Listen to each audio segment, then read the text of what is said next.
Good morning, everybody, and welcome back to another edition of To The Point podcast. Hope you guys are doing well on this Friday as we wind down another week. A lot happening in the world of sports last night. Obviously, we got some good hockey last night, some returns at some teams. Philadelphia returned after a stint with dealing with COVID. We've seen New Jersey come back this week, the Rangers, a number of teams, Buffalo. That East Division really has been ravaged by COVID in the last little bit. We've seen Colorado return. They played 2 games against Vegas. They'll play a third game against Vegas this Saturday, tomorrow, in the outdoor game at Lake Tahoe, one of the first two. And then Philly and Boston will also play this weekend, Sunday afternoon. So that's happening in that division. Tennis this morning, Daniil Medvedev defeating Stefanos Tsitsipas in straight sets. He's moving on to the Australian Open final where he'll meet Novak Djokovic. Some good basketball last night, a big trade in the NFL. So we're going to go over all of it today. But I thought I'd start today with just talking about the East Division. And, if you watch TSN, if you watch Sportsnet, you're going to hear a lot about the Canadian division. And, that's what sells for them. And that's their prerogative. I'm going to talk about, some of it today. But I just want to give you an update on the East Division because the East Division is the best division in hockey. I think the West, which has St. Louis, Colorado, and Vegas, have the three. If I had to look at the tier of teams and say, who's got the three best teams in a collective division, I would say the West does. But you have the LAs, the Anaheims, Arizona, Minnesotas that follow. So the division isn't as difficult. If I look at this division, it can go 5-6 deep in the East where you're like, well, this team could maybe make a push. But there's a lot of teams, the expectations before the year. So I just thought I'd go through these teams and where they stack up right now. Last night, Buffalo, like I said, they've been dealing with COVID. They played New Jersey in a weekend set on Super Bowl weekend. Then both teams are out over a week, 10 days, and they had to come back. Buffalo has been a mess since coming back. They played 3 games. They've scored a combined 3 goals in those games, and they're last in the East Division. They played 13 games. They only have 10 points on the year. Jeff Skinner, who's making $9 million on the second year of an 8-year deal, has 1 assist on the season. He's playing on the 4th line. Jack Eichel's only got 1 goal. It's been a struggle. So for me, I didn't expect Buffalo to make the playoffs. I thought they'd be better than New Jersey. I thought they'd be better. I thought they'd at least push the Rangers a little bit. But they haven't been good this year. They still have the same goaltending in Carter Hutton and Ullmark. It's not good enough. It's not a championship style goaltending. Their defense core is still not there. The team just isn't a playoff worthy. But for me, the biggest intrigue when it comes to Buffalo is what are they going to do with Taylor Hall? They signed Taylor Hall, 1-year, $8 million deal. I didn't think they were going to make the playoffs before this year. I saw some people trying to puff that up. Well, they got Hall. They went all in. We still had a bad team around Taylor Hall, Jack Eichel, you name it. I mean, I think Sam Reinhart's a good player, but you had too many holes in this roster, and you're in a stacked division. You're not making the playoffs. So Taylor Hall, he took the money where he could. I didn't buy the fact that he went to Buffalo because he wanted to compete. No, he went to Buffalo because that was the only team that was going to give him $8 million. Even if it was 1 year, he wasn't getting that elsewhere. So for Buffalo, what do you do with Taylor Hall? And clearly, I think they're going to dangle that apple, so to speak, to teams and try to get a deal. Maybe he goes to Canada. I find it so hard with trades going to Canada because you have to quarantine for 14 days. It's a pain in the ass. I don't think it's necessarily fair because if you get traded in the US, you can sit for 48 hours, you get tested, you're good to go. And I think that should be done in Canada. I'm not going to get political here or whatever. I mean, I will if somebody wants to, but I won't today. I think it should be a smaller quarantine period, but it is what it is. I think it's tough trade to pull off. I thought before the year, Taylor Hall would be a good fit in Montreal. I don't see it anymore. Montreal's got a good enough team. They don't need Taylor Hall. They don't need that extra scoring because adding Taylor Hall is like adding another guy to their roster. I see Taylor Hall and Brendan Gallagher, yes, they're very different players, but they're basically the same in their career right now. Taylor Hall's not a superstar. He won a Hart Trophy in New Jersey, but he's not that player anymore. Brendan Gallagher can score 30 goals a year. I think Taylor Hall can score 30 goals a year. So if they're both 30 goal scorers, what's the difference between the two? There isn't one. So I like Montreal's roster too much to part with pieces. I think if you traded him, if I was Buffalo, you definitely want some prospects, but you'd also want, like a Joel Armia. I don't want to part with Joel Armia. They got Joel Armia for practically nothing. They took Steve Mason's contract. They bought him out. He retired, and they got Armia thrown in the deal as an extra piece. He's been great for them. But for Hall, clearly I think his time's going to come to an end here. And really the intriguing thing for me is he traded in division? Because to me, Boston is a logical fit. He plays the wing. He could play with David Krejci on the second line. You could keep the perfection line together, and I think he'd play well there. With Krejci's a good passer. He's a player that isn't as good as he once was, but so is Taylor Hall. Maybe they can use their bit piece, so to speak, when it comes to their careers, what they have left, and use it to propel themselves to be a better second line. I think in Boston, Jake DeBrusk just hasn't been there this year for Boston. Nick Ritchie is a guy that's going to chip in, but I see him more as a third line right winger. You don't want him to play second line minutes for your team consistently as a cup winner. Plus, I think he's really good in that third line checking line role. I mean, he's slow, but he's effective. He's a big body. He's hard to move, get him in front of the net, grind down some defenseman type role. But for Buffalo, clearly, they've been saying for years how they're going to take this next step, and they've been in a rebuild for over a decade now. Let's be honest here. Getting close to making the playoffs doesn't mean anything. It might mean something to, what I love about sports, and what I also hate about it when it comes to fandom is called moral victories. Moral victories are what Pat Quinn calls a loser's race. What's a moral victory? Okay, we played well last night. Okay, well, if you lose 3 in a row, okay, you played well. Good for you. You didn't get any points. The team that played you got 2. Shove that up your ass. What's a moral victory? Buffalo has been living on moral victories for decades. Like I said, the difference between the Buffalo Sabres and the Toronto Maple Leafs is Toronto's adapted. They're no longer accepting the moral victory. Some of their fans still do, because they expect failure because it's Toronto. But Buffalo has been in the moral victory. Well, we played really well tonight, or our goalie made a couple big saves, but we lost 5-4. Well, you're still losing. It's shifting that mindset. And I just haven't seen that from Buffalo. I think some teams, there's a lot of teams in the NHL that just get complacent. And they're not making the playoffs, but, well, we grew this year. Did you? Did you really grow? Like, Colorado lost last year to Dallas in the second round. I guarantee you what they were saying was, oh, well, we really grew this year. This was a really positive experience. Hell no. You're pissed off that you think we win that series, we can go beat the hell out of Vegas. We're in the Stanley Cup final. We got a puncher's chance against Tampa Bay. We'll take them the fuck out. No. You're not, oh, well, our kids really grew this year. Whatever. That's your children. Your children grow every year. You can have moral victories when it comes to your kids or your pets, whatever. Not sports, not real life here.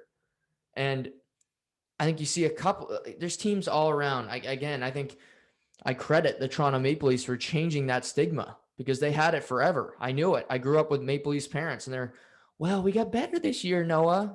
Did you? Did you make the playoffs? Did you win a playoff game? Did you? No. But it's just this mindset in Buffalo where they're okay with being bad. And that is the worst thing you could possibly do. You're okay at being a terrible organization, top to bottom. I would never be okay with that. You should, when is it ever okay to promote bad behavior or promote, negative things? It isn't. And for these terrible organizations to just say, well, we grew this year and that's fine. Grow up. Come on. That's Again, listen to Pat Quinn. Listen to one of his interviews and ask him about moral victories in his career. I don't think he's taking it. He's in the grave right now wanting a sucker punch for the Buffalo Sabres organization, the Pagulas, for how they've run that shit show for the past decade plus. Pivoting to the Rangers. The Rangers have not been much better. They've got 13 points. They're 5-7-3. They played 15 games, so 2 more than Buffalo. They get a win last night against Philly. Philly was their first game back since coming back from COVID. Yeah, Philly did not. It was one in the gimmick. I watched that game until the end of the overtime, and then I saw this morning who won the game. But the Rangers just have been really disappointing. Goaltending, Shesterkin has been banged up. But again, he's not consistent. Mika Zibanejad is the biggest glaring problem for them. Last year, he scored 40 goals. And, he had that 5-goal game against Washington where he was just, chewing out defensemen, to be honest. John Carlson was on a poster that night. But for him, it's regression, but getting 40 goals, I don't think really helped his career at all because he's not a 40-goal scorer. He's a 30-goal scorer. And you see these guys, they get contracts when they score 40 goals once, and they say, well, I'm a 40-goal scorer. And, their contracts turn out to haunt you. I'll give you a few examples. Alexander Semin. It's a contract year. He scored over 40 goals. He gets a big ticket. He's not in the NHL. And when he did sign that deal, Washington, Montreal, Carolina, wherever the hell he went, they couldn't wait to get him the hell out of town. Jeff Skinner in Buffalo. Again, 9 sheets as a winger who scored 40 goals. And since then, you barely know he's in the league. Zibanejad, he's a good player, but he's had a tough year. Ryan Strome hasn't been as good. Panarin's been in and out of the lineup. He's obviously such a talented player, but I don't think he's been as good as he was last year. Alexis Lafreniere. He hasn't been great. Let's be honest. He's got 1 goal. 1 goal in 15 to start a career. That's not fantastic. That's Jack Hughes territory. I'm not going to bury him because he's a rookie, and I think he's got a lot of promise. We see Jack Hughes now, this second year. He's a way better player, and I give him full credit for working on his game, coming back, I think, a little bit more confident, knowing what he's walking into, and being prepared for that. And he's played fantastic. But Lafreniere he's not involved in games. He's on the power play, but he's always kind of a decoy. He just sits there. He never gets the puck. But I mentioned, their power play has sucked. It's in the bottom 10 in the NHL. Their goaltending's missing. They got Brendan Smith, who has been in that organization for a long time, who's sometimes a forward, sometimes a defenseman. Who the hell knows? I really like Adam Fox. They had that Tony DeAngelo scandal. He's still technically in the organization because nobody in the NHL will take him right now. I like their promise, but I thought I'd see more from them. I thought again, it's kind of their veterans who I put this on because Zibanejad, Stromes, Panarin, you got to produce more than you are right now. And Lafreniere, hopefully his game can come. I hope it does quick before the end of this. They're 15 games in. It needs to come soon for him because it's going to get loud it's a New York market. It's not going to be like it would be in Buffalo or in Arizona. The media will still find you. I know it's the States, but they do talk hockey down there in New York. And I think the biggest break he's gotten is that it's kind of a COVID season and there's no fans, because I think you'd be hearing it a bit more in MSG. It doesn't sit well with them when they have a high, a number 1 overall pick. And he's kind of, cast with a ghost out there most nights. So I think he'll find it. They play Washington tomorrow. That'll be a big game for both teams, but I think it's a potential spotlight game for him to kind of show yourself. You're playing against, Ovechkin. You're playing against Washington, one of those storied franchises in the past decade when it comes to winning and being a consistent playoff team. Go out there and make a statement. Get involved. At least show yourself physically. I'm not saying he's got to run people over. Just get in the corner, win some puck battles. Don't be afraid don't just roam. I think what he's got a little bit of a problem with right now is he's kind of doing Austin Matthews in his first couple of years in the league, where Matthews would not go in the corners with people. He would just roam. He was a Mars rover out there. And I'm sure Leafs fans are saying I'm wrong right now. I'm not. But look at him now to where he was 2 years ago. He'll go in that corner. It's not just Zach Hyman who has to skate both sides, play left wing and right wing at the same time because Marner and Matthews won't go in the corner. I think Lafreniere can add that to his game on the wing.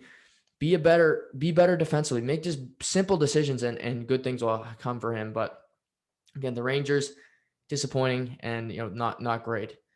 They're followed by New Jersey. New Jersey, they haven't had a terrible start. They got 14 points in 11 games. They've only played 11 games this year because of COVID. And basically, till the end of the year, they have to play every other day. This team is going to be dog tired. And let's be honest, they're not a great team to begin with. So playing all that hockey, I think it's going to hurt them, obviously, more than anything. But I've seen some positive signs for New Jersey. Jack Hughes, I mentioned earlier, he's really stepped up. I think Damon Severson has played really well.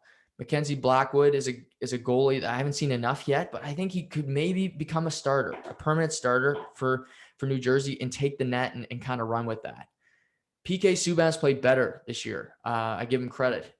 He's been a punching bag of mine and basically the whole, if you're a hockey fan, the past couple of years, because he's been terrible. He's not Erik Karlsson right now. Erik Karlsson in San Jose is almost unplayable, how bad he is. Tune into a San Jose game, just like the past 4 games San Jose's played, Erik Karlsson has played a combined total of 4 minutes and 30 seconds in the last 11 minutes of both games, of all those 4 games.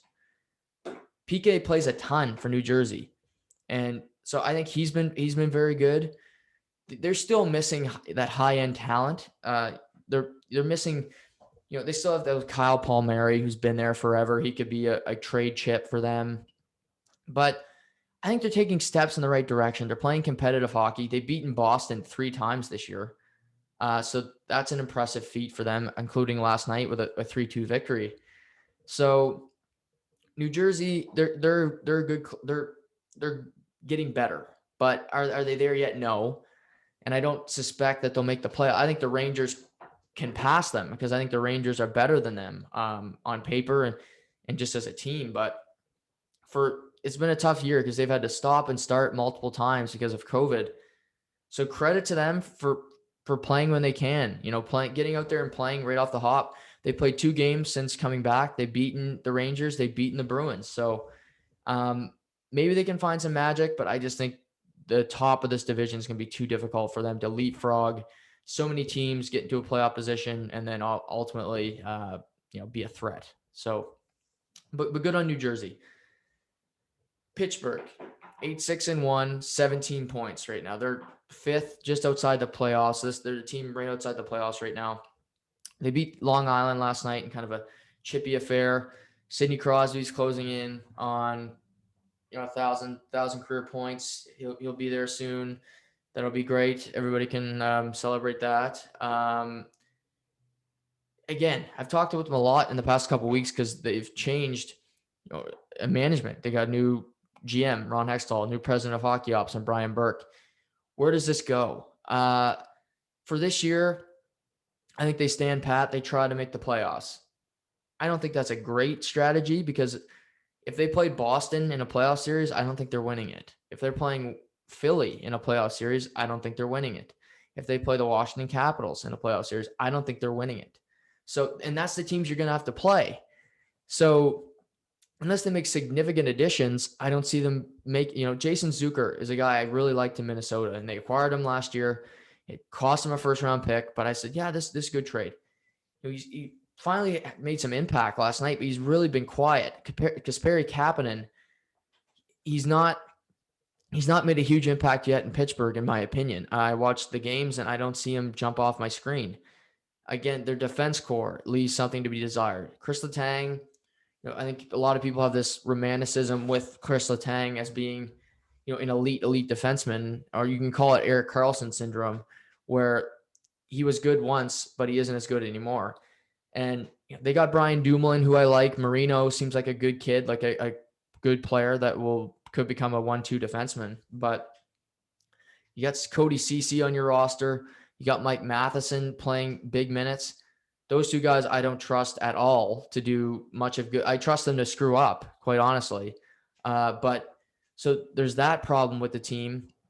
Goaltending, again, is not something I trust with Jari and DeSmith. Both are unproven when it comes to winning in the playoffs and winning big games. So can Crosby drag this team to the playoffs? Absolutely. Crosby has done it in the past where he's carried the team down the stretch and they make the playoffs, which, all power to him. But if you get into the playoffs and you're bounced in the first round, that's moral victories. That's not your ultimate goal, especially if you're Sidney Crosby, where at this point in your career, you're playing for cups. Teams can say they play for a cup every year. It's bullshit. We know that. There's teams that come into the season knowing that they're going to lose a lot of games before the puck's dropped. So I think Pittsburgh needs to look at making some additions. I said their D-core. That would be my number one thing for them. And maybe again, I think you could see something in division. Maybe you go scouring out west, the likes of Minnesota. Maybe you go after a Matt Dumba. He's been on the trade block for a number of years. I don't know what it would cost. Again, they don't have a first round pick, so it's going to be hard for them to pull off deals.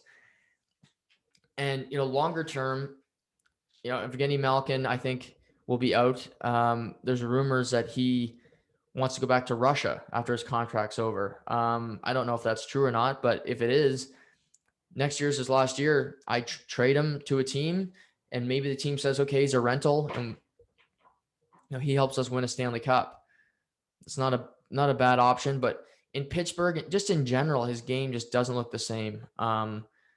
So Pittsburgh's in a state of flux, but they're 2 points behind the Islanders. They're 2 points behind the next three teams in the division. So they can absolutely make this a dogfight and make the playoffs here. Just, I don't see them making a huge impact in the grand scheme of things. Like, you can make the playoffs, but if they've gotten swept and then they got beat by Montreal in 3 games in the best of 5. So, in the best of 3. Do you want to do that again? Because that's probably what's going to happen. I mentioned the teams that are ahead of them. They're all better than Pittsburgh. So the big intrigue, obviously, what they do with Malkin and Letang down the road, but more intriguing for me is what Sidney Crosby decides to do. And would he ask Pittsburgh to move him? And, this theory that you have to be loyal as a player, and he has to spend his whole career, he's a lifer in Pittsburgh. He has to spend his whole career there. I don't think that's true at all. I think that's an old school mentality where it's kind of like people saying, get off my lawn, so to speak. Players, it's free agency. It's player movement. We see it now more than ever. You want to get out. Deshaun Watson in the NFL, Carson Wentz to a smaller extent. He didn't want to stay in Philadelphia. James Harden got himself out of Houston in the NBA. Why can't this happen in the NHL? I think it would be an amicable thing where they give him the courtesy because he's been such a legend for their team. But for him, and I see the Pittsburgh and I look at the cupboards and it's full of, past due. All the good food is past due and it's rotting. Well, I'd want to go to a cupboard that's full of, good romaine lettuce, some good chicken, some good food, good high protein meals. And obviously, Colorado would be a clear destination to me. Montreal is another one for me that makes a lot of sense. I mean, more than half the league are going to make calls and say, "Can we get Crosby?" But wherever he goes, I think it's going to be him saying, "I want to go there." And I think Colorado, Boston for me, and Montreal are going to be the 3 destinations to look out for. Boston, Krejci might be moving on after he's on the last year of his deal. What if Crosby sees the cupboards bare? He says, I played with Bergeron. I played with Marchand at the Olympics. Pastrnak is one of the best players in the league. What if I'm on his line? I'm teeing him up every night. He scores 60 goals and I get 100 points. Not a bad option.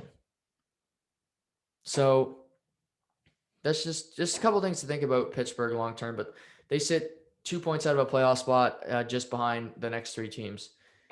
Just ahead of Pittsburgh is the Islanders. They're 8-5-3, 19 points. They started the year really terribly, really inconsistent. Goaltending was a problem. Varlamov was banged up for a bit. Ilya Sorokin, who's in his first pro season, has not looked that great in between the pipes. Goal scoring was tough. We're starting to see it now. Anders Lee is starting to find his game. Eberle, Barzell, Bolivier was out for a long period of time. So they still have that nucleus of a team that's made the playoffs past 2 years. I predicted that they wouldn't before the year. I think Pittsburgh would make it over them. But I I I like their team, but there's still question marks for me. Varlamov played well in Long Island. In Colorado, he really wasn't that consistent, but I think he's played well. Their decor, I, I think they miss Devin Taves a lot, and I think they will more down the stretch here. He's in Colorado where they just have an abundance of riches when it comes to defensemen. Devin Taves is really great in the playoffs last year. I mean, fantastic. They got Ryan Pulock, who I like. They still have Adam Pelech. Noah Dobson, I've said this with Craig. I don't think he's NHL ready. And that's just my opinion. I think he's still a little too weak for me. He gets beat on pucks a ton. And I know that's tough. If you're listening, you probably know the name because he's from PEI. But just because he's a Maritimer, that doesn't mean I'm going to prop everybody up. That's, if you know me, it's it's ironclad. Either you're in or you're out. And for me, it just isn't. He'll get there, just isn't there. Andy Green, Nick Leddy is an interesting guy for me because Pittsburgh, the Islanders, I think they really like him because I really like him. I think he's a really underrated defenseman in the NHL, but he would be an interesting trade piece. I don't know what they could get for him. I think you can get a good haul because he's a really good defenseman. And there's a reason that the Islanders have made it to the second and third round of the playoffs when their goaltending was Robin Lehner and Semyon Varlamov, and then last year with Varlamov and Thomas Greiss, because they play very well defensively. And I think Nick Leddy's got a ton to do with that. He can add the offensive game. He plays with some bite. I think Boston would love to have him. But in division and you're battling for a playoffs, I don't think they'll part with him. But if they do hit the skids a bit here and say they're going to be out of the playoffs, you got to consider trading him because I think he's one of their best assets that they have. He's a Stanley Cup champion in Chicago. He's got the winning intangibles. I think he's just got that. He's got a quiet swagger about him. Just he knows he's a good player, but he doesn't have to boast about it. And he's playing in the Islanders, so it kind of gets overshadowed by bigger names. But he would be an interesting guy to see what would happen if the Islanders do slow down a bit. I think the market for him would jump, and I think you get interest from teams in division. And the interesting thing about that is that next year, saying hopefully we all get our vaccines, which don't hold your breath, Boston would be back in the Atlantic Division playing Toronto, Tampa Bay, what have you. They'd still play Long Island, but it wouldn't be, 8 times a year. So if you traded a Nick Leddy to a Boston or, in this case, maybe a Buffalo is the only team that's not in this division. That's normally you don't have to see him all that much. You don't have to worry about facing him too often. And I think you get interest from, Western teams too. I think Canada, Calgary would love him. I think Edmonton, obviously, I don't think they could afford him, but Calgary's a team that I think could make the money work. Vancouver's too tight to the cap. Obviously, Toronto would take any defense. He would be such an upgrade. I think they like their top 4, but if you put, Leddy and Riley and Brody Muzzin, Hull, another defenseman who they don't have right now. That's a pretty strong decor. Toronto would have to part with a lot, but Leddy's a good guy. But I predicted the Islanders would miss the playoffs, and I'm going to stick to that. So that could be interesting if they do sputter a bit to see what they do with Nick Leddy. And Pittsburgh plays the Islanders on Saturday after beating them last night. So third in the division, same amount of points, just one less game. 8-4-3 Washington, 19 points. Like I said, they beat Buffalo last night. They've won 2 in a row after beating Pittsburgh Tuesday night. I still really like this team. They got a veteran team. They got Peter Laviolette. We haven't seen Ilya Samsonov play in seems like over a month since that incident where Ovechkin, Orlov, Kuznetsov, and Samsonov, and I guess Samsonov did test positive. He hasn't played. So I don't know if he's having after effects of COVID or what, because Vitek Vanacek has been playing every other game for Washington. And he's done an admirable job. He's not a starting goaltender, but he's come in. He's been half reliable. They get Craig Anderson backing him up, but he's hardly getting a sniff in net. But I'm going to bring this up. Washington gets put over the coals. They get fined. Ovi's basically look like he's some guy who's just out drinking with his buddies after the game. The media takes a shot at him. That's the media. They like to do that. But we've seen in this division, this is awfully strange, guys. The Rangers had COVID issues. Phillies had COVID issues. New Jersey's had COVID issues. But how did these outbreaks start there? Colorado had them. Vegas. But how did these people have these COVID issues and it shut down and half their team has put on the COVID protocol list? How the hell did that happen? Where's the story? Did they just, it's tough luck? Or did somebody do something maybe they weren't allowed to do? But I find it awfully strange how all these teams just have COVID. No, it's fine now. Games postponed. No, it's fine. Washington didn't have any games postponed. None. Samsonov, those 4 Russians were put on the COVID protocol list. And you know what? They played their next game. They won 4 of their next 5. But these other teams have games postponed and they're having to move around the schedule. But yet the NHL has said nothing about it. No fines, no statement. In my mind, that's called a double standard. And I don't understand why. You're giving New Jersey and the Rangers and Buffalo a break, and you're giving Washington the slap on the ass. Washington has been a team that's made the playoffs the past decade and is one of the great players of his generation, and you're telling him to fuck off? Are you kidding me? Like, it's just so laughable to me. It's a story when it's Ovechkin, but what these other teams are breaking the rules too. What the hell is going on with them? We don't know.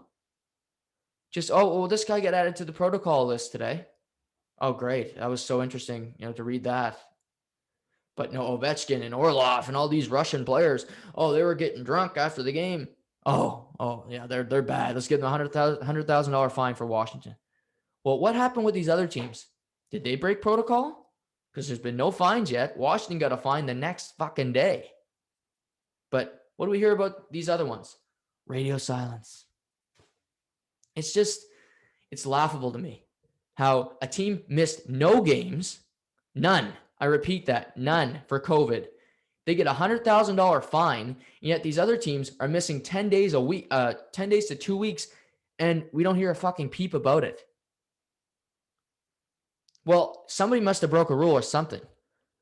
Because you're not all just going to the grocery store once. All these teams, when one player go to pick up a chicken and he ran into Mary who had COVID and tough luck. I don't buy it. And the NHL, maybe do an investigation and let us know, because it's a bit laughable to me that all these teams have had multiple cases and there's no fines, there's no nothing. It's just, it's too bad. We got to move around our schedule, yada, yada, yada. Just think about it, though. Seriously. Washington missed no games, and it's a huge story.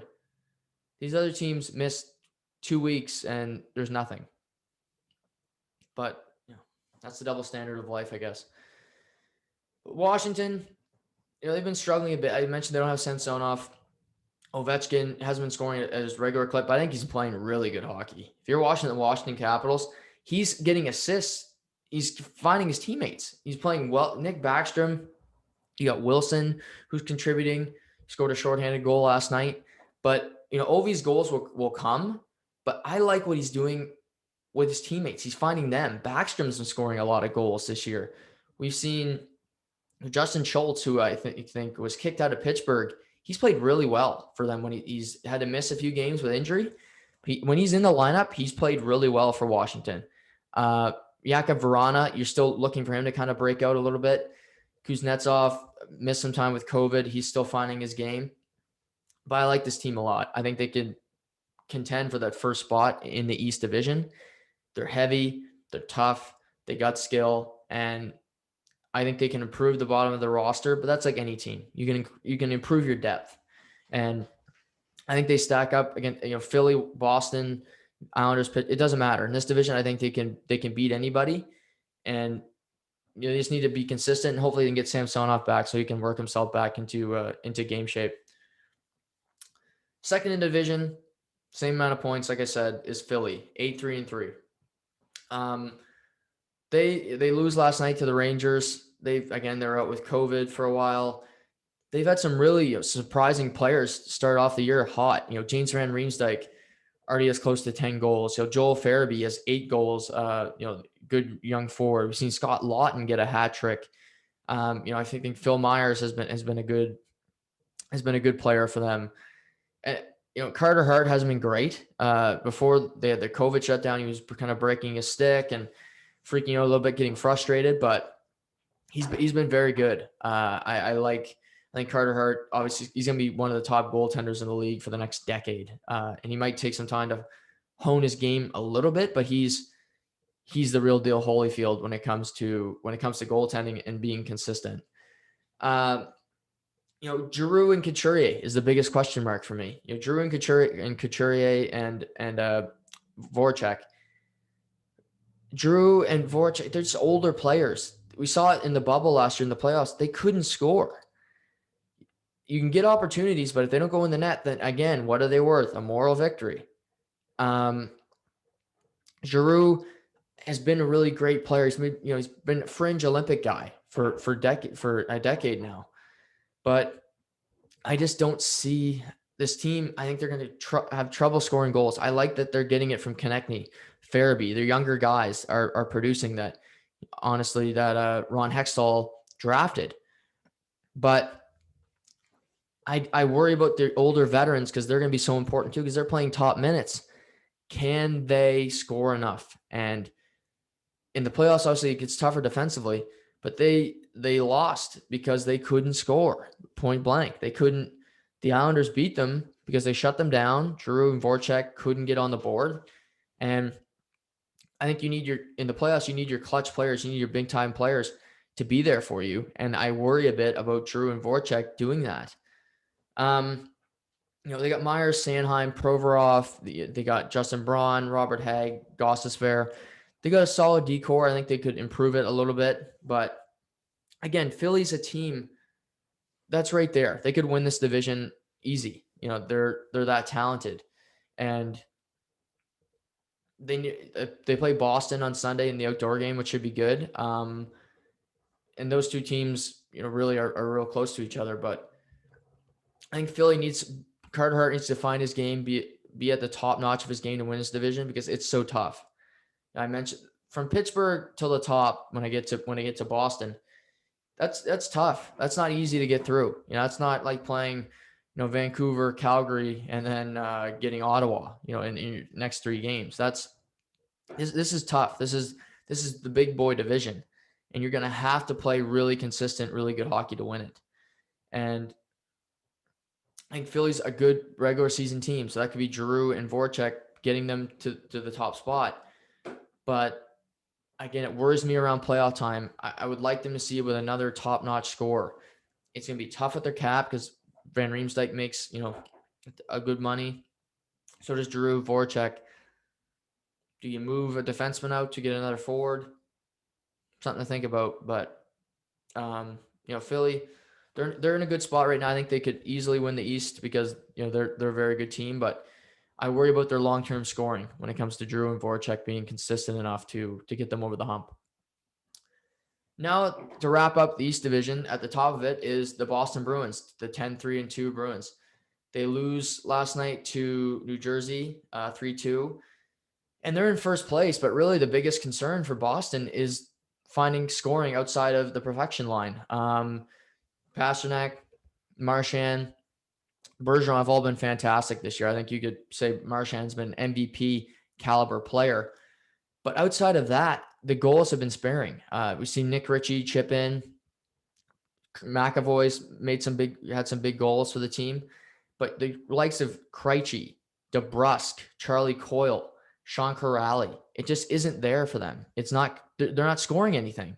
Anders Bjork will help when he comes back. He's kind of a skilled little forward, but it's a slog right now for Boston, because you got the perfection line. It's still the best line in hockey, if you ask me, because you got three of those three guys together. I mean, good luck defending it. And yes, and I'm saying yes, it is better than the Matthews, Marner, Joe Thornton line, just for Leafs fans. So I'm clear. Yes, it is better. But last night they broke it up. They put Pasternak down with Krejci, and they put DeBrusque up with Bergeron and Marchand. And Krejci gets injured last night, so he leaves the game, and they lose the game. But DeBrusque just isn't. We've seen him be really effective in those series against the Leafs. I thought he was great, because he got Nazem Kadri kicked out of the series. He pissed him off to the point where Kadri lost his head. Guess what? He was out for the rest of the series. Boston won it. He accomplished his goal there. I think he's a decent goal scorer. I think he's got some bite in this game, which I like. I think he's kind of a ratty player, but he's not afraid to throw his body around. And, he's got that lineage where his dad, Louis, he wasn't afraid to drop the mitts. He wasn't afraid to get involved physically. And I don't think Jake is either. But he plays too far to the outside. He's got to get into the corners. Use your strength, because I think he's got some of it. And that will, use that. And it just frustrates me to see him, what he's doing right now. It's just not working for him. And hopefully he can turn it around. But he's struggled so far this year. Charlie Coyle has really been a no-show. They still have that decor. You got Zaboral and Lauzon, who you're kind of relying on. Connor Clifton, is coming in and out of the lineup. That worries me. That worries me for them in the long term. But they're first place. They're got a 3-point buffer right now. They still have Tuukka Rask. They got Jaro Halak, so a great goaltending tandem. Again, do you have a lot of faith that Tuukka Rask is going to stay the whole year? That doubt's going to be there for me, and I think it should be for most. If you're a Boston fan, I think you should have that doubt for the whole season. What if his daughter has a cough? He might take off and run, and some Boston people probably not happy with me. But that's what happened to me.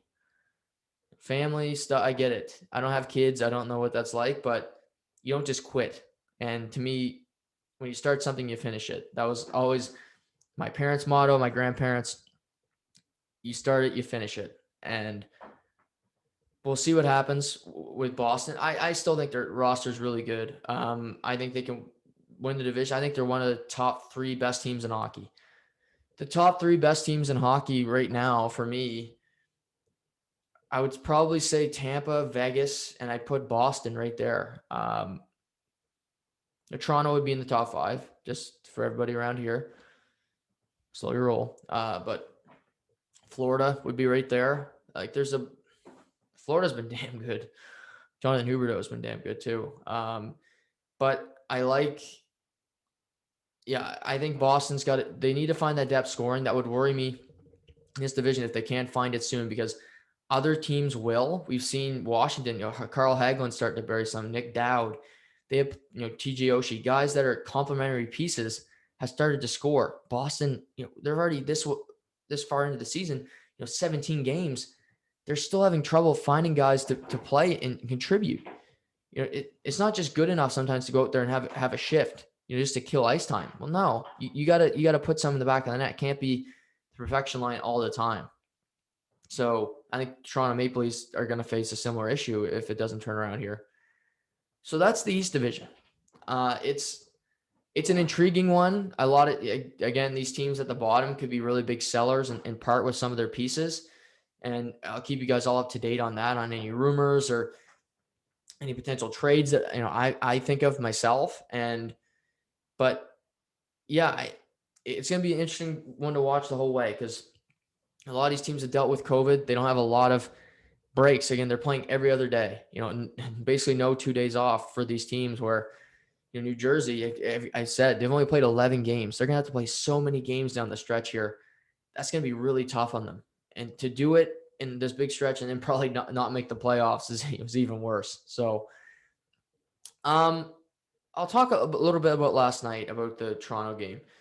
Last night was weird because there's a bunch of games that I was slipping between. The Pittsburgh game for a while and the Islanders, but that game kind of got boring. And I was watching the Rangers and Philly, and this Toronto game. Uh, Toronto wins another one in Ottawa, so kudos. Big win. Not really, but good win. Austin Matthews continues to score at a record pace. Obviously, 16 goals this year in 17 games. He's got points in 15 straight. He's playing at an MVP level, very much so. Him and Marner both have 4 points last night. That top line has been carried. I see it the same way as I do the Boston Bruins with the perfection line, and with in Edmonton with McDavid and Draisaitl.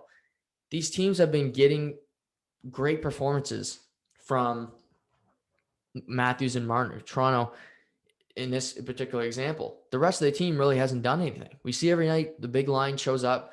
The second line prior to last night was MIA for 2 weeks. And even the bottom role guys, Mikheyev, who's got hands like bricks, he's not going to be a goal scorer. You got, I think Boyd has been a solid player. He's the fourth line center. He's no better than that. Patan and Engvall, they're both just bit pieces that Patan and Engvall are kind of like you're on a boat, kind of like Pirates of the Caribbean.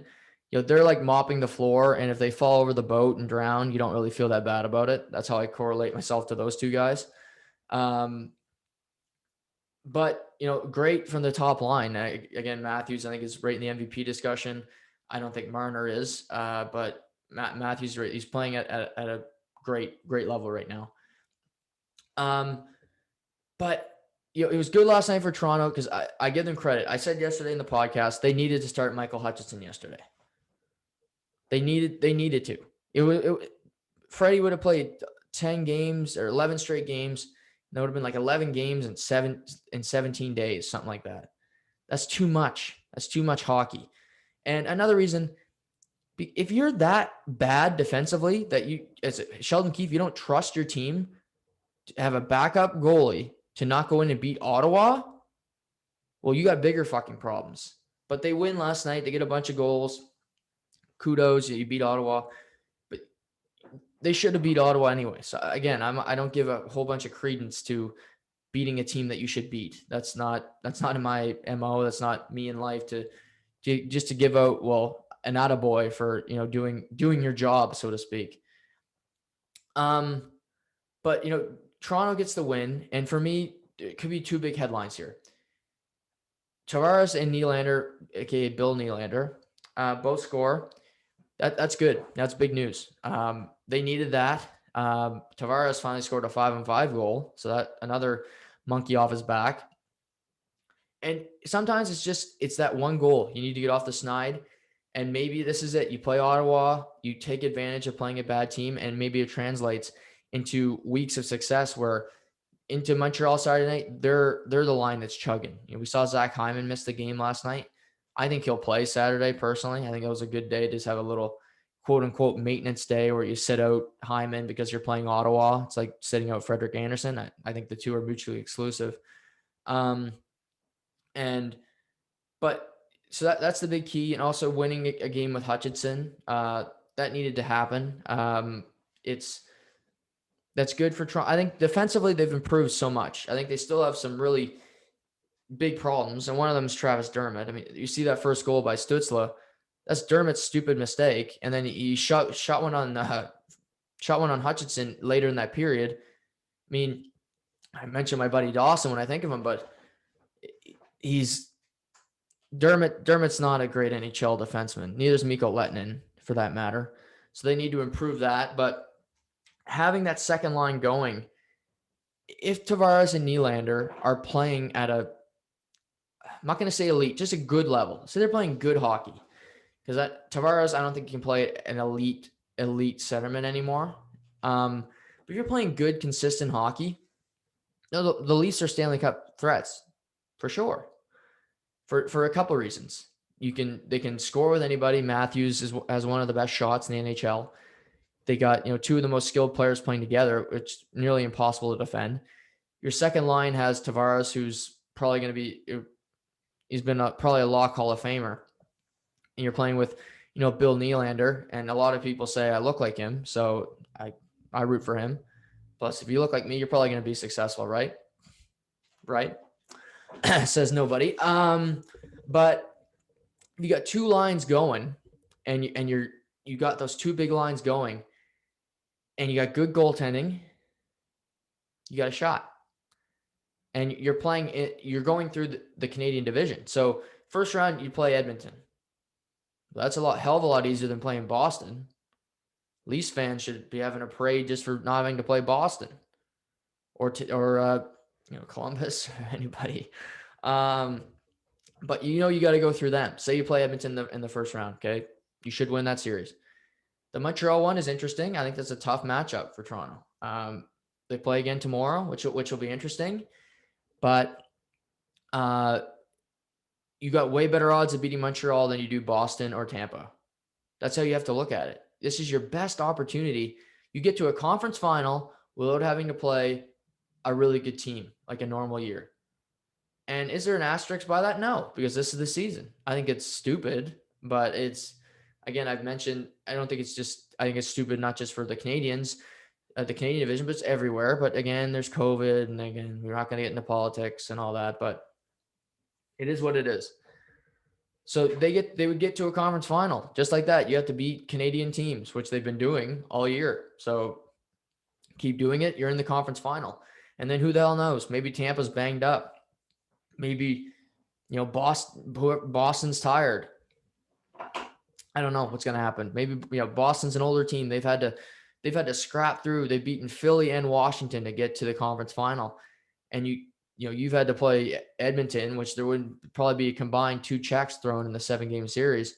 And you played Montreal, which was grueling, but again, it's not Boston, it's not Washington or Philly. You got a shot. Your best chance of beating them for sure. So things are looking up in Toronto. If you're a fan of the team, I think that's the mindset you should have. Every team's going to go through lulls. But I'll reiterate what I said last week. I think if Toronto wins this division by 15, 16 points, 10 plus, I think that's terrible for their team. Terrible. Because they're going to get complacent.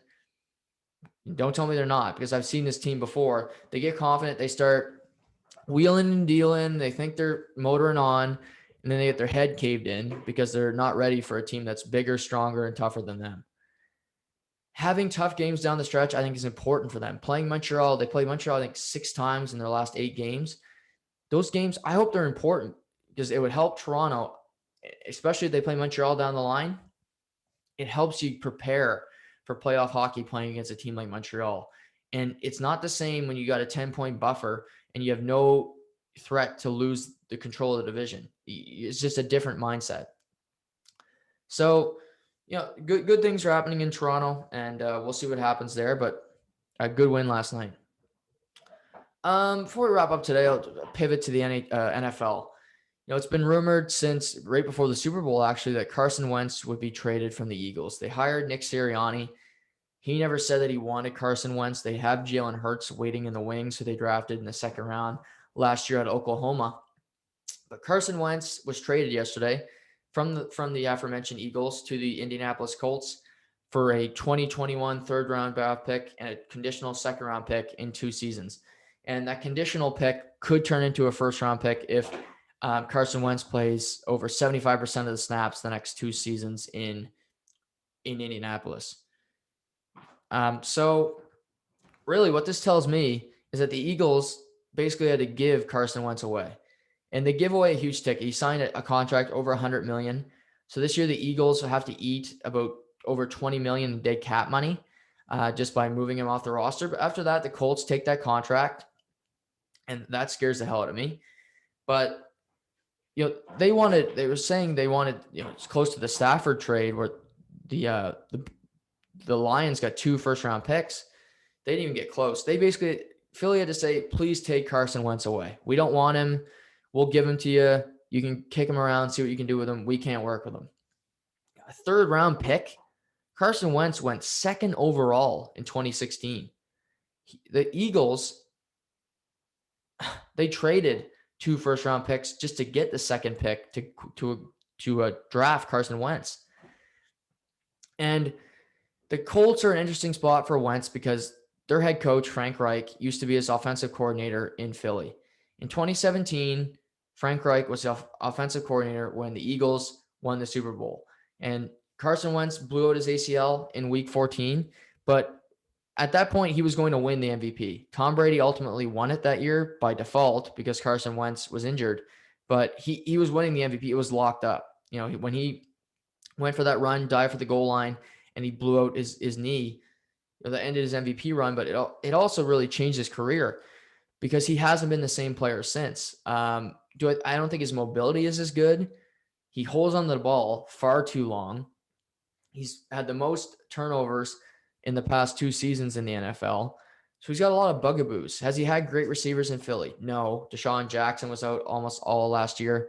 Alshon Jeffrey looks like a shell of himself. Zach Ertz was out for 8 games. He was his leading target for Wentz, his tight end, Zach Ertz. They haven't had great running backs. So he hasn't had a stable of players where you're saying, okay, I trust him, or he's a really good player. He should be great for us. So the Colts are taking a shot in the dark, but I don't know if I love it for the Colts because I think the Colts are a great to mediocre quarterback away from winning a Super Bowl. Their defense is that elite with Jericho Autry and Darius Leonard, who might be the best linebacker in football. And they got some thumpers. DeForest Buckner, who they traded for last offseason from the San Francisco 49ers. They are so close to winning a Super Bowl. And can Carson Wentz be that guy? Clearly, they think he can find his game again. Maybe this renewal, this second chance, so to speak, will be it for Carson Wentz, where he can say, I'm that 2017 guy. I'm not, and maybe Philly just wore him down. And Doug Peterson, he couldn't deal with him anymore. But to the Colts, this is a big gamble. You had Phillip Rivers. You got a veteran for 1 year. He retired. Jacoby Brissett likely going to move on, who was their backup quarterback. So you acquire Carson Wentz, and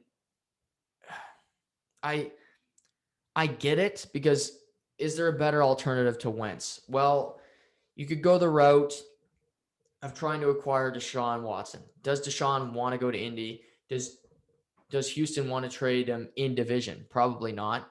But they do have draft capital they could have used. They have players on their roster, which would be intriguing to Houston. But maybe Wentz is the best option. There could be a Jimmy Garoppolo shift where San Francisco wants to move on from him.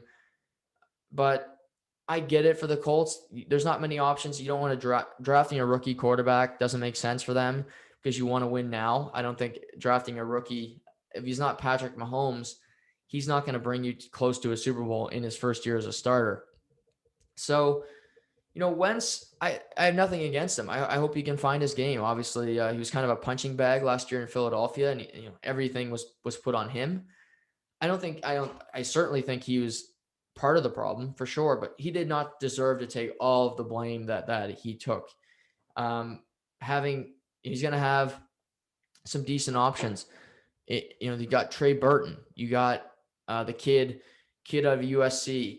You got they got some good players. Michael Pittman Jr. Sorry, he's a receiver that's kind of broke out. T.Y. Hilton is a speedy, good player. They got a great prospect in. They got the running back out of Wisconsin, Jonathan Taylor. So they got a team that's not just going to be focused on Carson Wentz. He's going to be able to spread the ball around. Nikel Hines is another guy. They got again. I think they could with an average quarterback, they could win a Super Bowl because their division's not going to be that tough. You got Houston, who was 4-12 last year, who was terrible. You got Jacksonville, who's going to be drafting first overall, but they don't have high elite talent. I don't see them taking a huge step. And then Tennessee is tough. That's your one competition. But Tennessee, you got Tannehill, you got Derrick Henry. But I think the Colts defensively, they can give them a run for their money and win the division with a good quarterback. So the most important position in any sport, it doesn't matter what it is quarterback. And if you don't have one, you're done. It's like in hockey, if you don't have a good goalie, you're done. And for the Colts, you're taking a chance on Carson Wentz. Frank Reich led him to success once, led him to basically an MVP. So maybe he can rekindle that magic and he can bring Wentz's confidence back in Indianapolis. But we'll see. It's an interesting move. They basically dump him and say, please take him. And, Indy could have the last laugh where Wentz, wins a Super Bowl and, leads them to the promised land here. But yeah, that's going to do it for today's podcast. I could go on about Fernando Tatis Jr. signing, a 14-year, $350 million deal in Major League Baseball, the third highest contract ever. Ultimately, I think he's worth the money. We've seen the players get these big deals. He's just, if you're not a big baseball fan, you just want to watch somebody, a compelling guy. Tatis Jr. has to be first on the list. When I see Padres games on, I'll tune into the Padres games just to watch Tatis. Whether he's in the field, he's at bat, he's an electric guy. He brings character, he brings swagger to the game, and it's refreshing because baseball, it's a lot of old guys that just, they stand by what they saw 100 years ago. Tatis kind of breaks that mold, and he does it his own way, which I appreciate. This weekend, obviously talk about golf. Sam Burns leading at Riviera right now. Matthew Fitzpatrick a few strokes behind. Bryson DeChambeau really blew up yesterday with a 4-over. Dustin Johnson's four shots off the lead, which is nothing for him to come back from. But I'm gonna be back tomorrow, and I'm gonna kind of past the midway point of the NHL season. Past the quarter point of the NHL season. So I thought I'd give a little update on my awards, kind of who I think is the front runner right now. Kind of give you the top 5, top 3, maybe top 5 of each major award. Obviously, the Rocket, Matthews is first there, but just when it comes to the Hart Trophy, the Ted Lindsay, the Vezina, things of that nature. So I'm going to go down, talk about that tomorrow, talk about other headlines that we see tonight in the world of sports, including the winner of the women's Australian Open final down under. But yeah, it was a fun show today. Hopefully you guys enjoyed hearing about the East Division. But I'll be back later tonight with Craig Eagles when we interview Richie Tebow on the FDS Podcast Network.